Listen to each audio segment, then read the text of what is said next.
So liberals, they spent the weekend freaking out and completely misrepresenting President Donald Trump's extreme vetting temporary travel ban for countries that have ties to radical Islamic terror.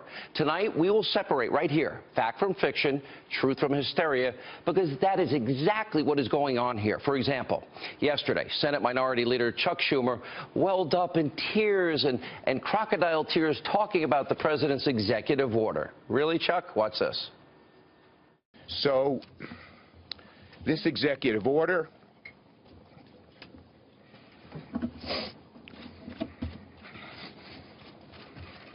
was mean-spirited and un-American. Really? Saying that about the president? Now, President Trump responded to that Oscar-worthy performance from Senator Schumer, and he said this. I noticed Chuck Schumer yesterday with fake tears. I'm going to ask him who is his acting coach, because I know him very well. I don't see him as a crier. If he is, he's a different man. There's about a 5% chance that it was real, but I think they were fake tears. Now, what Chucky Schumer didn't tell you, he supported a refugee pause back in 2015. And by the way, I don't remember Senator Schumer crying after the terror attacks in San Bernardino or the Chattanooga shootings, which combined killed nearly 20 Americans and wounded dozens of others. Do you? But he's not alone. Last night, Hollywood elites, they lashed out against President Trump at the SAG Awards. Watch this insanity. And everyone in airports that belong in my America. You are a part of the fabric of who we are, and we love you and we welcome you. I love this country, and because I love this country, I am horrified by its blemishes. And this immigrant ban is a blemish, and it is un-American. I would like to make a plea for everyone, if they can. Any money they have to spare, please donate to the ACLU to protect the rights and liberties of people across this country. We 1983 Midwesterners will repel bullies. We will shelter freaks and outcasts, those who have no homes. We will get past the lies. We will hunt monsters. You know, I say it all the time, these whiny Hollywood liberals, they're overpaid millionaires. They have armed bodyguards. They live in their gated mansions. They fly on their private jets. They're saved. And then, of course, there's the media. Now, they're ignoring the facts of President Trump's executive order and pushing more fake news onto you to try and distort what is really happening. Now, to counter all this misinformation, well, members of the Trump administration, they're trying to set the record straight, but the media won't listen. Take a look.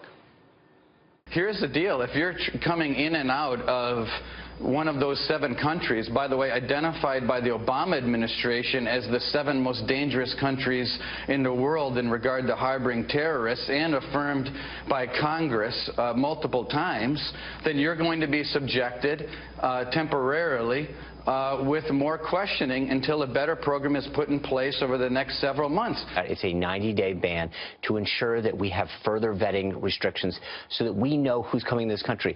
The safety of the American citizens, the safety of our country, has got to be paramount. Let me make very clear, these 7 countries, what about the 46 majority Muslim countries that are not included? Right there, it totally undercuts this nonsense that this is a Muslim ban. This is a ban on travel. Now, like Kellyanne just said, this is not a Muslim ban. And if you look at the president's executive order, which I'm sure many liberals have not, there's no mention of the words Muslim or Islam.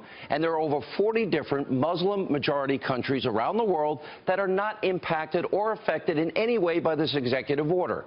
In fact, the list of 7 countries impacted by this ban comes from the Obama administration and Congress. Now, in 2015, the Terrorist Travel Prevention Act, which Chuck Schumer voted for as part of a larger bill, placed U.S. travel restrictions on some citizens from Iran, Iraq, Sudan, and Syria, and on other foreigners who previously traveled to those countries. Then, last year, President Obama's Department of Homeland Security, they added Libya, Somalia, and Yemen to the list. So these countries were not randomly chosen by the Trump administration. And not to mention, most of these measures, they're temporary. Hear that? Temporary. Now, citizens in some cases from the 7 countries are banned from entering the U.S. for only 90 days, and the U.S. refugee program will resume after 120 days. Now, the president did suspend the Syrian refugee program, but only until extreme vetting measures can be put in place. What the president is doing is giving national security officials the time they need to strengthen vetting, which is what he's been saying he would do for months. It was a major part of this campaign. As President Obama once said, well, campaign, elections, they have consequences. Now, this compares to what past presidents have done.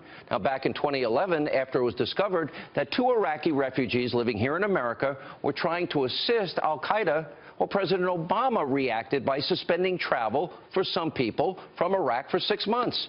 And after Iran took over the American embassy in Tehran in 1979, Democratic President Jimmy Carter, he imposed travel restrictions on all Iranians, including Iranian students that were studying in America. And Carter even had a few hundred of those students. They were deported. They were thrown out. Unlike what liberals have been saying, President Trump will still be accepting refugees. His executive order will allow for more than 50,000, which aside from 2016 is in line with previous amounts from past administrations. Now, not to mention top Obama officials, intelligence, national security officials, they have been repeatedly warning about ISIS infiltrating the refugee population. Remember this. Would that bring in Syrian refugees pose a greater risk to Americans? I mean, it's clearly a population of concern. The concern is in Syria, the lack of our footprint on the ground in Syria, that the databases won't have the information we need. So it's not that we have a lack of process, it's there's a lack of information. And that obviously raises grave concern as to being able to do proper background checks of the individuals coming into the country. Yes. I don't obviously put it past the likes of ISIL to infiltrate operatives among these refugees. We can only query against that which we have collected. And so if someone has never made a ripple in the pond in Syria in a way that would get their identity or their interests reflected in our database, we can query our database till the cows come home, but we're not going to. There will be nothing show up because we have no record on that person. There is some fear that some of these refugees may actually be posing as refugees, but they might actually be al-Qaeda or ISIS terrorists trying to sneak into Europe or the United States. What do you make of that? Well, certainly that's a possibility. I mean, you can't dismiss that out of hand. We should be conscious of the potential that Daesh may attempt to embed agents within that population. The group is probably exploring a variety of means for infiltrating operatives into the West, including in refugee flows. You got that? America's top intelligence officials under President Obama all saying ISIS can infiltrate the refugee population. And by the way, we can add Hillary Clinton to that list. That's right, even though she tweeted against the travel ban this weekend. Remember WikiLeaks? They exposed in a 2013 speech that Clinton said it was nearly impossible to properly vet refugees coming from Syria. Gambling with your life? The media won't tell you any of this. They'd rather be politically correct, push a flimsy narrative that preventing potentially dangerous people from entering the country will somehow lead to more terror attacks. Now take a look at the claims being thrown around by former intel officials, liberal politicians, and so-called journalists of fake news. I think the order is going to make the threat worse. It is going to make us less safe. So it doesn't make the threat any less, while at the same time it's playing right into the ISIS narrative. This makes us less safe. There's no question in my mind that anyone involved in law enforcement, anyone involved in international security considers this an order that makes us less safe. This will make us less safe. John McCain is exactly right. It will encourage lone wolves here in America. They have created most of the terrorism. The biggest problems we've had with terrorism are not from these countries. All fake news. Now, these networks, these pundits, they're doing a disservice to the country and to the viewers by saying this president is actually incentivizing terrorists. Let me remind you, remember radical Islamic terrorists? They have been at war with the United States for a very long time. Look at all these major radical Islamic terrorist attacks against the U.S. Did America provoke all these? Did Donald Trump provoke them? Are we as Americans to blame for the Lockerbie bombing, the 9/11 attacks, the Boston Marathon bombings? You know, what this really comes down to is very simple. Democrats, overpaid celebrities, the mainstream media that are so lazy, they are willing to endanger your lives, gamble with your life to try and score cheap political points. So to those on the left feigning moral outrage over what President Trump is doing, let me be clear. Pay very close attention. The next time a radical Islamist from abroad yells Allahu Akbar and kills innocent Americans, you will have blood on your hands. And yes, Chuck Schumer, I'm talking to you. And Ashton Kutcher, whatever your name is, I'm talking to you.